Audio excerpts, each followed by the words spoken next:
Welcome everyone to episode 10, which was 10. supposed to be episode 9, but Welcome to episode 10 of the Exceptions podcast. I am Jess. This is Fenmore, and we like to talk about exceptional topics and becoming exceptional people by achieving our big, exciting, creative goals. What's your goal, Fenmore? to survive this week. Fenmore's long-term goal, however, is to become a recording artist and have a world tour. Woo! Yes, and my goal is to be an author.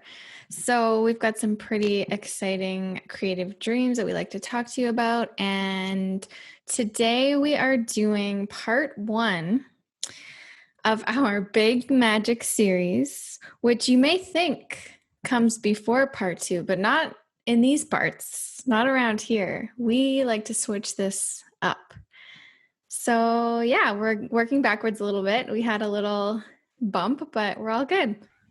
By bump, she means I deleted everything. It's so dumb. We had a little episode that did not want to get released, and it flew away. It went bye-bye. So here we are now re-recording it.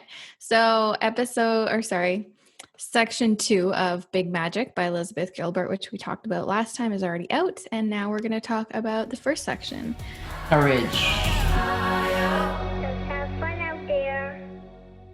Before we get into it, let's just do a quick little check-in about what was exceptional for us this week. Fenmore? Yeah, what was exceptional for you, Jess? I asked you first. I'm asking you second. Okay.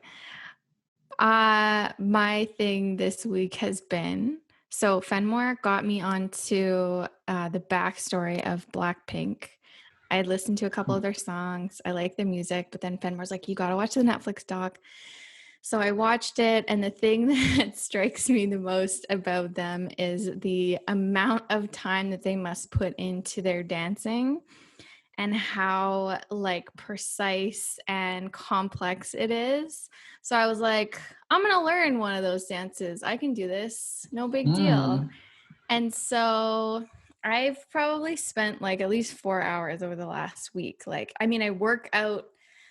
I try to exercise every day. So I've just been doing this instead of whatever I was doing before. And it's so fun. It gets my heart rate up, and it's really been fun to have this mental and physical learning process, and relating back to what you said in a previous episode about how you build confidence through competence by learning new skills.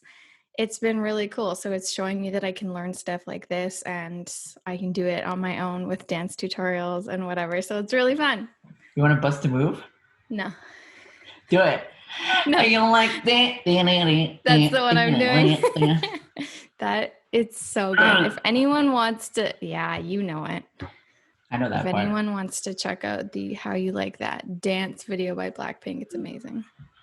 It's pretty good. That's so funny. I've done dance classes. They are a killer. Mm-hmm. You know what's really hard? It's ballet. Oh my gosh. Oh man, I've never done it. I didn't realize how unpliable I am. You have to be very pliable, meaning flexible. Yes. It's so hard. And you just the posture and everything. But ballet people have exceptional posture. Yes, they are very exceptional. The nice thing about the dance I'm doing is it doesn't require any flexibility. So no, it requires swag. Just speed. Yeah. I swear we've literally just turned into a Blackpink bot. I know, look what you've done to me. I think I've watched every episode of any sort of reality thing that they have on YouTube. And it actually changed my mind about them. And I think in the Netflix documentary, my favorite was one person, and then I watched their little reality home whatever show, and my favorite switched to someone else. Jisoo. Oh, really? She's so funny. I just feel like she doesn't get enough credit. That's funny. Yeah. That's hilarious. I love that. Okay. Cool. So that's my thing. It's always nice to like new artists and find new artists that are cool. Yeah. So And they do have a very like just crazy life that I don't think I would ever want, but is very like I'm sure the highs are really high and the lows are really challenging, but very, very cool. Do you have anything? Anything come to mind yet? You're just gonna take mine. well, I've just had an exceptional week in terms of it's not been an exceptional week. It's been a crazy readjusting week. So I guess we can just go right into like the week. Okay. Because I Yeah. don't know if I How's have any your exceptional things. No, that's fine. How are your goals and all of your creative stuff going? Yeah, how were your goals, Jess? How's everything? When I do ask you stuff, you just deflect it anyway. No, we always come back to me. I I know, swear. I'm just kidding. We know. I definitely faced some resistance this week. I would just like look at what I'm writing and just be like, what is this? And I think it was, did we talk in the last episode about ideas or was that the one we deleted? Yeah. We talked about how ideas can visit you, and sometimes if you let them sit around too long, they can leave. And sometimes I question that with what I'm working on. I was like, I'm just like, is it gone? Like, Yeah, she is it still ditched. there? Yeah. So I don't know. There's a couple of times I looked at it this week and I was just like, A, I don't know where the passion is right now. And B, it just seems like so much to like, I'm not sure how to piece it all together. And I texted my friend and I was like, writing a book is hard. And I was like, she's like, yeah, you've never done it before. And I was like, I know, I'm just venting right now. Just let me vent. You know, well, that reminds me of a quote she has later on in the book. I don't think we'll get to it this time, but she was talking about how certain artists and creatives, doesn't have to be authors, but anyone in general, when their motive is to help people, she's like, please don't help me. I don't need you to help me. She's like, Mm-hmm. do it because you want to do it, not because you feel like you have to help people. Yeah. Because like your area that you're interested in is helping people. I Yeah. thought that was like an interesting way she was talking about it. She's like, I never wrote these books to try and help people. I just did it to help myself. But Yeah. your You topic gotta like is kind of helping yourself. It's right. totally. I need to help myself with it. That's literally what the topic is. And yeah, my friend was like, what lights you up and what like why do you want to be an author, just like kind of trying to get me back in the place of like come like reel it in a bit. Why are you doing this? Why do you want to do this? There's a purpose. So yeah, when you get like that, just know that it's gonna come and go. And you're gonna have days where you're just like, what the heck is going on? But then the next day could be totally different. So Yeah, I gotta look at the planets because I feel like maybe it's a hard week for everyone. Maybe the energies are just off, you know. you had a hard week too. Not a hard week, just a yeah. What is going on this week? Because I started practicum on Monday, and I've only been Yeah. practicum for 3 days. So if you guys don't know, I'm going to school for education, being a high school teacher, and I forgot how tiring being in school is. I'm not even teaching yet. I'm just observing and everything, but it's different. I haven't woken up so early and so long. It's a nightmare. So I have to go to bed earlier now. It's just a readjustment of my whole schedule. Mm. And there's no complaint. It is good that I have this education and I'm learning to enjoy it. It'll be fun. I just have to adjust. One day, your students will be talking about you in your like documentary. Go back. Yeah, I had Fenmore as my grade 9 teacher. He was the coolest teacher. I can't believe he's famous now. Yeah, that's if I ever get to having students. Maybe you'll get to being a big superstar first. You won't even get that far. Yeah, we'll see what happens. Okay, so because we're now trying to keep our flow We've been to rambling for make so long. Oh my word. so today Courage. Let's start. I just want to start by talking about how, kind of at the beginning of the book, she defines creative living as uncovering hidden jewels within yourself. And to live creatively does not mean that you need to have a goal to be a singer, artist, writer like us. It can just mean anything. What you're creating can be yourself and your life. And living creatively just means, I think, uncovering what real fulfillment is rather than just going through the motions, living day to day. So, do you want to talk about that story? The skater, sure, we can start there. So, yeah, going off what Jess said, oh my word, I sound like I'm writing on a discussion board. Jumping off from that point that was just made, diving right in. At least you didn't say the S word. What? I can't say it. You got mad at me last time for saying it. Segueing from what Jess just talked about, that you don't have to be a creative person in the traditional sense. She has a story about this lovely lady who was trying to find more joy and creativity in her life. And she was 40 years old. This person was trying to find something more in their life, and they were not having, not having like a creative life. And it was just very dull existence. And so she decided to pick up something she had in her childhood, which was skating. Now, she loved skating, but she was never like the most talented person. She found a certain kind of beauty and transcendence within her life when she started skating at the age of 40 again. And she just found joy. And that was her way of living a creative life. And I love that phrasing Elizabeth uses, like unfold a certain beauty and transcendence within her life. And I think that's something that everyone can achieve for is what brings you beauty? What helps you transcend just the day-to-day mundanity of life? What is that for you? You know what I mean? Yeah. Yeah. I had another friend recently tell me that she had picked up a lot of hobbies from when she was younger recently that she had dropped because she's like, well, this isn't going to make me money or be a career. So she kind of let it go. And, one is musical and one is like baking and all these things. And she's more now allowing it to bring her joy in life just for the sake of it. And even this book, I think I used to not recommend it to people if they weren't like quote unquote, an artist of some kind or writer or whatever.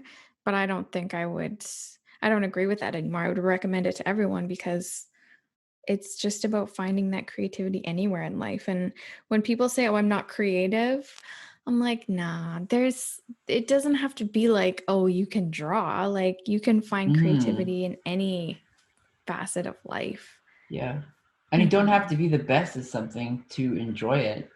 Yeah, Or exactly. you don't need that permission, like, oh well, I'm the best at it, so I shouldn't share it. No, go for it. There's so much crappy stuff out there. Exactly. Yeah, But and we'll get to that later. enjoying the process is really important. Like I'm not going to be doing a dance performance. I'm not in a band. I'm not whatever, but I do it for myself because it's fun and I enjoy it. And I am definitely not the best. So just have fun. Just have fun. Yeah, and that kind of leads me into talking a little bit more about the fear that we have around creativity and Oh, so many fears. so many fears. So many fears. And Elizabeth writes them out for us a little bit across 3 pages. And we should just do it again where we run through the fears, the ones that speak the most to us. And I feel a lot of people relate to this. If you have these fears, let us know as well. But we're just going to go through it. I think the first one for me is a lot of people feel like you're afraid you have no talent. Actually, I didn't mark that, but I feel a lot of people would believe that they have no talent. I feel that. I feel like I'm going to write a book and then it's just going to be crap. And then I'm going to be like, oh, what's the point? So, by the way, this is like a list of things she has in the book that's like, let me list for you some of the many ways in which you might be afraid to live a more creative life. Yes. So, good context. Yeah. First one, you're afraid you have no You have no talent. talent. Yeah. Another one, that I feel is you're afraid you'll be rejected, criticized, ridiculed, or misunderstood, or worst of all, ignored. Ignored. Yeah, I've always said this. I feel for me, when you spend hours on something and then you release it into the world and you get crickets back, it's the worst feeling Mm-hmm. sometimes. Because at least if people hate it, at least you know that you're moving people to some degree. But if you get nothing back, it's like, oh, okay, well, let's try again. Yeah, it hurts. You just feel like you're screaming into the void. Yeah, it doesn't really hurt for me at this point anymore, but it just you're trying to get past being ignored. I think a lot of artists just don't want to be ignored. It's hard, Mm-hmm. but it's Yeah. not a reason to stop. No. And she also says in here, you're afraid there's no market for your creativity and therefore no point in pursuing it, which is kind of what we just talked about. Like, either you think that it has to be marketable for you to do it, or you do want to, have a career from it, but you feel like, there's saturation, or like I sometimes feel like I'm like, do other people even care about this topic I'm writing about? On the other hand of the spectrum, has it already been written about enough that why would someone want to hear it again? Yeah, I feel the majority of people who do creative stuff won't make much money off it, barely any. Mm-hmm. But we were made to be creative, anyways. I mean, we're made to be creative before the market existed, quote unquote. So I don't think that's a reason at all. And for people thinking about the fact that, well, I'm going to spend time doing this, shouldn't I be making money?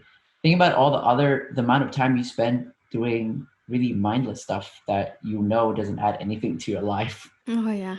I mean, and if you're complaining about it, if you feel like your life's really dull and like there's nothing inspirational about your life, then try finding something creative to do. And you don't have to make money off of it, but it's going to be worth your time more than just browsing or just sitting around, unless you want to do that. I mean, I get that too.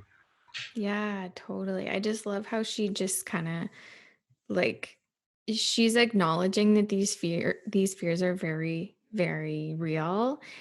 But by kind of listing them all out like this, you're kind of like, oh, I don't need to give them so much weight. Like, they're just dumb little fears. Like, why do I let these run my life? But we'll get into that. So, what other ones stuck with you? You're afraid, I guess I marked that you're afraid you don't have the right kind of discipline. Mm-hmm. And it's not necessarily fear, it's more anger towards myself sometimes that I should be more disciplined. And I feel people, or frustration at yourself, like, where's my discipline? It's not Oh, really a fear, but it's more of that really big frustration, you know? yeah. I have that every day. That frustration with myself. Why aren't you doing it? It's your dream. Why are you doing it? Why didn't you do it yesterday? What's your problem? Wait, What do you mean wait, you're wait. tired? I didn't even ask you, have you been writing every day? Yeah, I have. Okay, nice. But some days it really has just been the bare minimum. And Five then I get minutes? frustrated with myself. Yeah, I get frustrated with myself. Hmm. Yesterday I was like, came home from work and my mind was just all jumbled from work. And I was like, I just don't know how. I just need to like shut off my brain now. So that's something that's hard to balance. So, Oh, what is another fear though that you relate with on her list of fears? um, you're afraid of being exposed as a hack or a fool or a dilettante or a narcissist. I think this kind of goes with another one that was like something about basically your work it's not good. It's like the whole imposter syndrome thing. But what Hmm. if it really just is crap? What if you think you have something important to share and you just don't? People are like, you're charging money for this? This is not good. I guess, but there's so much stuff out there that people charge money for that at this point, I mean, anything is anything is a go. Yeah. Well, we're just stating the fears. I'm not saying it's logical. Right, yes. But we're also dispelling the fears. Yeah, that's true. Why is it not correct? Yeah. And if you are afraid of being exposed as a hack, remember Donald Trump is president, and anything is possible. You're not a hack. You can just do it. Just do it. You can be a successful hack. So another one that I have here is, what do we got here? I think age is a huge thing for people. Either you feel you're too old to start or you're too young to start. But there's not an age limit on creativity. Actually, some of the best works of art were from people around the age of 40.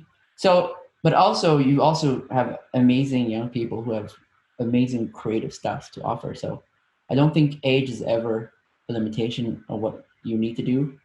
Just maybe your body wise, if you want to be a ballet at like, if you want to do ballet at like 50 years old, make sure you're doing yoga or being flexible so you don't break yourself. You know what I mean? Yes, exactly. But age is never a reason to not be creative.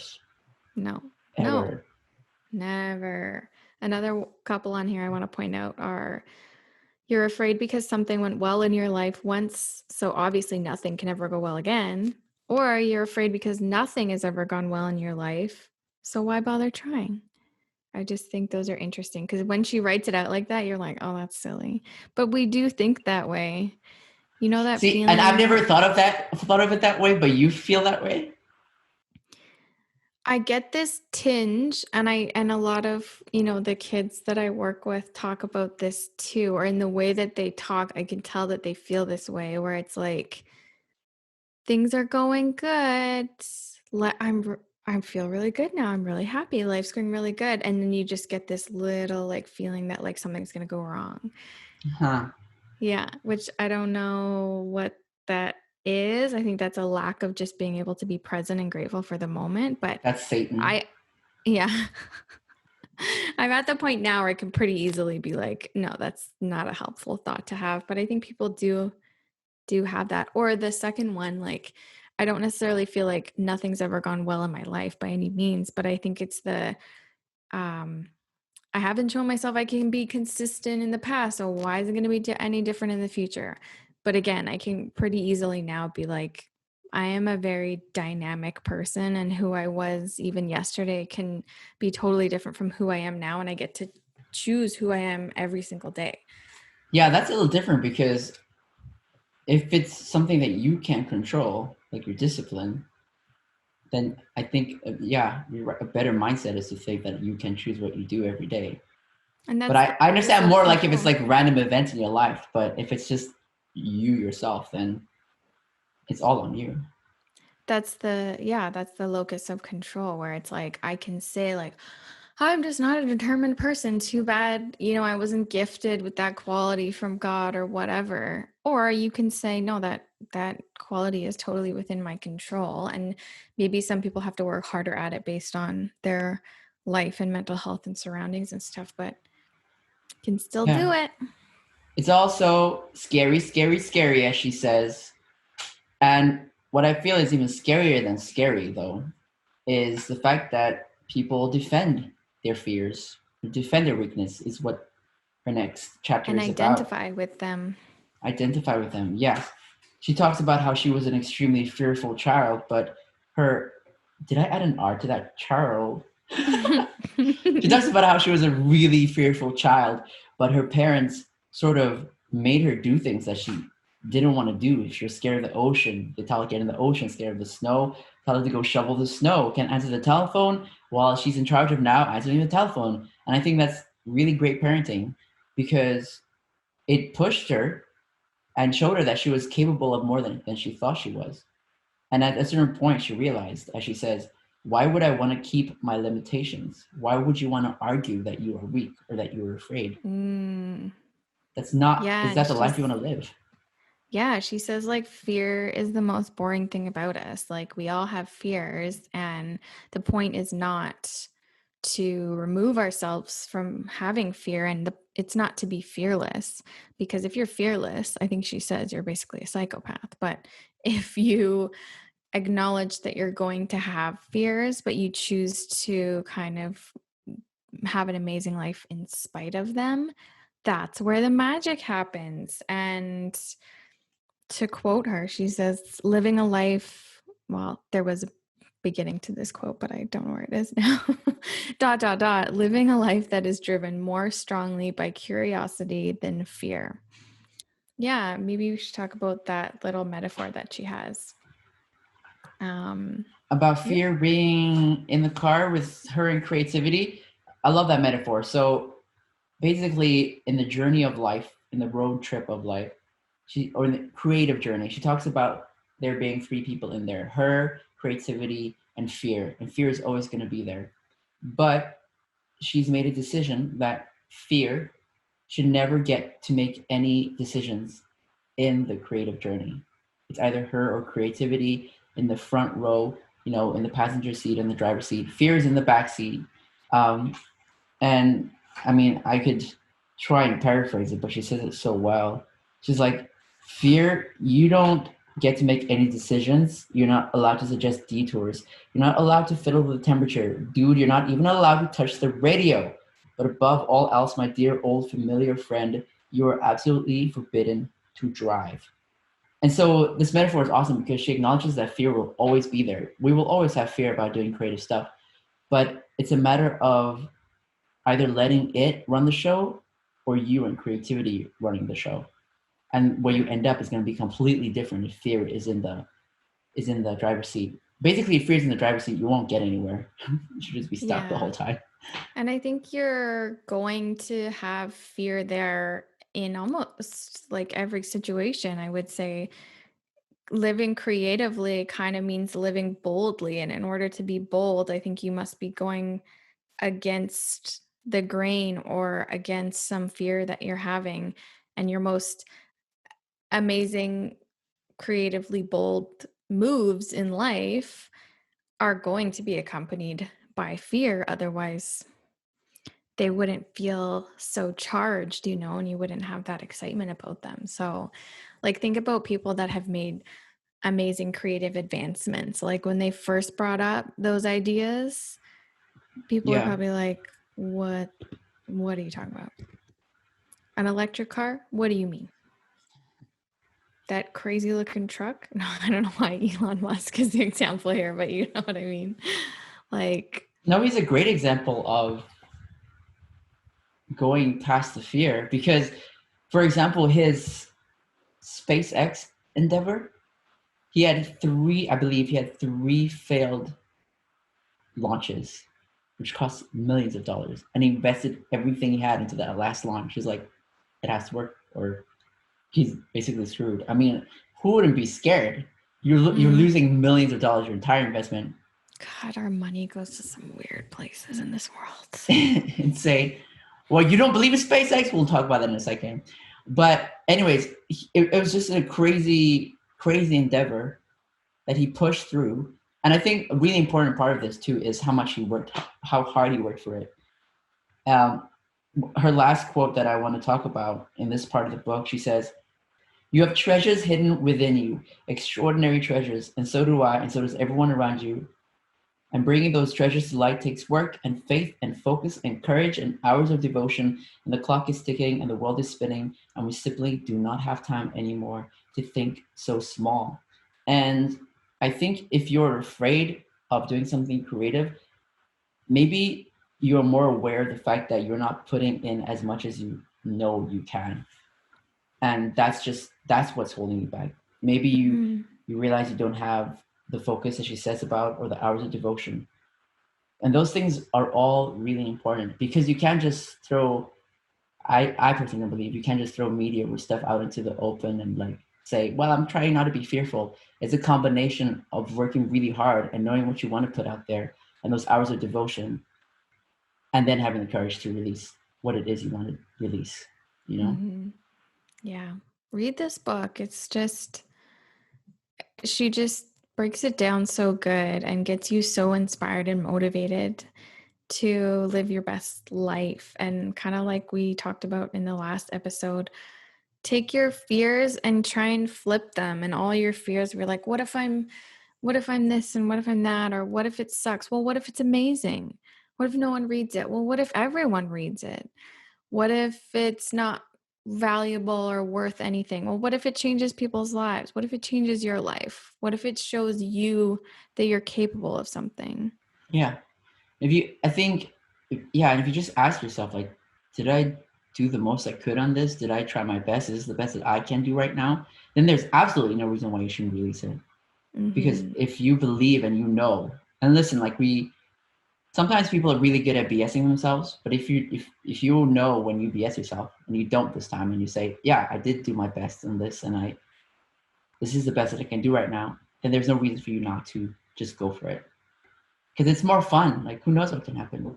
I want to quote Jim Rohn here, one of my favorite quotes. Let others lead small lives, but not you. Let others argue over small things, but not you. Let others cry over small hurts, but not you. Let others leave their future in someone else's hands, but not you. And I think that's honestly the exceptional mindset. Maybe you can do something amazing. Maybe you can do something great. And that doesn't have to be on a world stage. That just can be in your backyard or in your own life where you do something really amazing with your life by just living a creative life. Yes, totally. I think this book is a lot about just taking time to explore your curiosities and following them, being a little more open to thinking a little more magically about things and what's going on with your creativity and your ideas, and saying F you to fear, knowing it's still going to be there, but not letting it make the decisions.